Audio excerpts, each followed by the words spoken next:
আর তাওহীদ বিরোধীরা ষড়যন্ত্র করে কোরআনের 21 শতাব্দীর শ্রেষ্ঠ মুফাসসির আল্লামা মিজানুর রহমান আজহারীকে বাংলার জমিনে থাকতে দেয় না, ঠিক কিনা?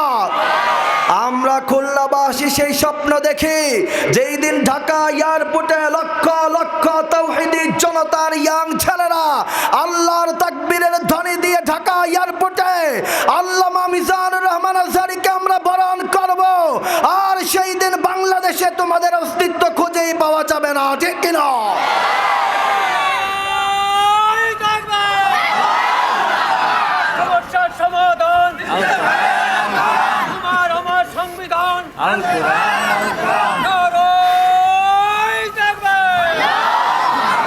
আল্লাহ পাক এই কণ্ঠকে কবুল করুক, বলেন আমিন। কিন্তু সব জায়গায় ইয়াংরা স্লোগান দেয়, কিন্তু আজকে তো মুরব্বীরা স্লোগান দিয়ে বুঝিয়ে দিয়েছে যে খুলনার জমিন হচ্ছে কোরআনের জমিন, ঠিক কিনা? খুলনার জমিন হচ্ছে ইসলামের জমিন, ঠিক কিনা? আগামী দিনের সূর্য ইসলামের সূর্য, কোরআনের সূর্য। খুলনাবাসী বেঁচে থাকতে বাংলার জমিনকে তাওহীদ বিরোধীদের কাছে ছেড়ে দেওয়া হবে না, হবে না, হবে না, ঠিক কিনা?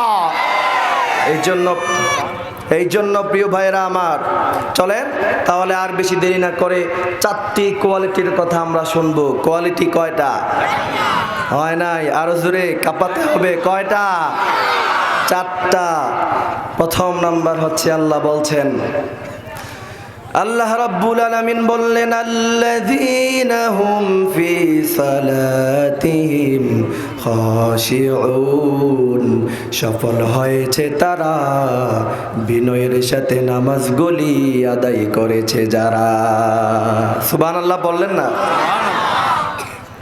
এখন শুনি যে বিনয়ের সাথে নামাজ আদায় করলে সব মুফাসসিররা একটু এদিকে অ্যাট্রাকশন দেন। এই যে ইয়াং ছেলেরা কথা বললো না, লিসেন কেয়ারফুলি, এদিকে অ্যাট্রাকশন দাও। সমস্ত আলেম এবং মুফাসসিররা নামাজ পড়লে আখিরাতের কি ফায়দা হবে সেইগুলি শোনায়, কিন্তু আমি আজকে আপনাদেরকে শোনায়া যাব আখিরাতের ফায়দার সাথে সাথে দুনিয়াবি কি কি ফায়দা হবে। বিজ্ঞান বলেছে গোটা ওয়ার্ল্ডের মধ্যে চীনে, জাপানে, সুইজারল্যান্ডে সহ পৃথিবীর সভ্য জাতি জাপান, এদের মধ্যেও পাগলের সংখ্যা অনেক বেশি, কিন্তু মুসলমানদের মধ্যে পাগলের সংখ্যা হচ্ছে মাত্র 0%। সুবহানাল্লাহ পড়বেন না? বিজ্ঞান যখন প্রশ্ন করলো তাদের কাছে কোনো উত্তর নাই, মুসলমানদের মধ্যে পাগলের সংখ্যা কম। তার কারণ কি? বিজ্ঞান গবেষণা করে দেখেছে মুসলমানরা যখন 5 ওয়াক্ত নামাজ পড়ে তার আগে 5 বার ওযু আছে না নাই? আপনি যখন হাত ধোবেন হাতের পলিউশন দূর হয়ে যাবে। বিজ্ঞান বলেছে আপনি যখন ওযুর জন্য মুখে পানি দিবেন মুখের পলিউশন দূর হয়ে যাবে। আপনি যখন ঘাড়ের মধ্যে মাসাহ করবেন, ঘাড়ের মধ্যে যে রক্তচাপ হওয়ার কারণে মানুষ ব্রেন অ্যাটাক করে, সেই মাসাহ করার কারণে রগগুলি মুহূর্তের মধ্যেই শান্ত হয়ে যাবে। সুবহানাল্লাহ পড়েন। এরপরে বিজ্ঞান বলেছে মুসলমানরা যখন নামাজের মধ্যে দাঁড়ায়, এরা যখন আল্লাহু আকবারের তাকবীরের ধ্বনি দিয়ে হাত ওঠায়, ওই সময় তাদের হাতের ব্যায়াম হয়ে যায়। এরা যখন রুকুতে যায় রুকুর ব্যায়াম হয়ে যায়। এরা যখন সিজদায় যায়, বিজ্ঞান বলেছে প্রত্যেকটি মানুষের ব্রেনের মধ্যে কিছু রগ থাকে, ওইগুলির নিষ্ক্রিয় থাকে, ওই রগগুলিতে কখনো সাধারণত রক্ত সঞ্চালন হয় না। বিজ্ঞান গবেষণা করে উত্তর দিয়েছে মুসলিমরা যখন নামাজে দাঁড়ায়, এরা যখন সিজদায় যায়, হাত থেকে মাথাটা নিচু হওয়ার কারণে নিষ্ক্রিয় সেলের মধ্যে রক্তগুলি ঢুকে যায়, মুহূর্তের মধ্যে নিষ্ক্রিয় সেলগুলি সক্রিয় হয়ে যায়। সুবহানাল্লাহ পড়বেন না? তাহলে নামাজ পড়লে দুনিয়াবি ফায়দা আছে না নাই? এরপরে বিশ্বনবী সাল্লাল্লাহু আলাইহি ওয়াসাল্লাম বললেন দুনিয়ার ফায়দার সাথে সাথে আখিরাতেরও অনেকগুলি ফায়দা আছে। বিশ্বনবী সাল্লাল্লাহু আলাইহি সাল্লাম বললেন, বুখারী মুসলিমের বর্ণনা, কোন ব্যক্তি যদি 5 ওয়াক্ত নামাজ জামাতের সাথে আদায় করে, আল্লাহ রাব্বুল আলামিন তাকে 5টি পুরস্কার প্রদান করে দিবেন। সুবহানাল্লাহ বললেন না? সুতরাং বিনয়ের সাথে নামাজ আদায় করে যারা 5টি পুরস্কার আছে না নাই? আপনি যখন ফজরের নামাজ পড়বেন, ফজর থেকে জোহর পর্যন্ত যতগুলি গুনাহ হয়ে যাবে, জোহরের সেজদার মাধ্যমে সব গুনাহগুলি মাফ হয়ে যায়। সুবহানাল্লাহ পড়েন। আবার যখন খুলনাবাসী জোহর থেকে আসর পর্যন্ত অনেকগুলি গুনাহ করবেন, যখনই আপনি আসরের জন্য ওযু বানাবেন, এরপরে মসজিদে যাবেন, নামাজের সেজদা দিবেন, জোহর থেকে আসর পর্যন্ত সব গুনাহগুলি নিমিষেই মাফ হয়ে যাবে। এরপরে আসর থেকে মাগরিব, মাগরিব থেকে এশা। বিশ্বনবী বলেছেন, তোমাদের ঘরের সামনে যদি কোনো নদী নালা থাকে, 5 বার গোসল করলে যেমন কোনো ময়লা থাকে না। বিশ্বনবী বলেছেন, বুখারী মুসলিমের বর্ণনা, 5 ওয়াক্ত নামাজ যারা পড়বে তাদের জীবনে কোনো গুনাহ থাকবে না।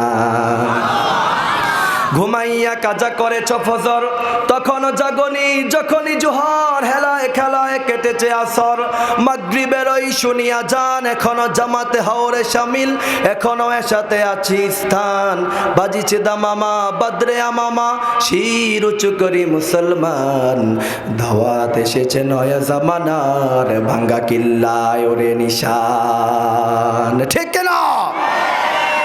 এই নিশান উড়ানোর দরকার আছে না নাই? আমাদের জবানে আল্লাহু আকবারের তাকবীরের প্রয়োজন আছে না নাই? যদি আজকাল দামাল ছেলেদের মুখে আল্লাহু আকবারের তাকবীরের ধ্বনি থাকতো, জাহাঙ্গীরনগর ইউনিভার্সিটির সোনার ছেলেরা দিনে দুপুরে মেয়েদেরকে ধর্ষণ করতে পারতো না। ঠিক কিনা? ঢাকা ইউনিভার্সিটির বাংলা বিভাগের অধ্যক্ষ এই কথা বলতে পারতো না যে হিজাব পরে ঢাকা ইউনিভার্সিটিতে ঢোকা যাবে না। ঠিক কিনা? এই অথরিটি তোমাকে কে দিয়েছে? বাংলার জমিনে যতগুলি কলেজ ইউনিভার্সিটি আছে, সেখানে আমার বোনেরা হিজাব পরে পর্দা করে ইউনিভার্সিটিতে যাবে। তোমাদের যদি ভালো না লাগে ইউনিভার্সিটি ছেড়ে চলে যাও। ঠিক কিনা?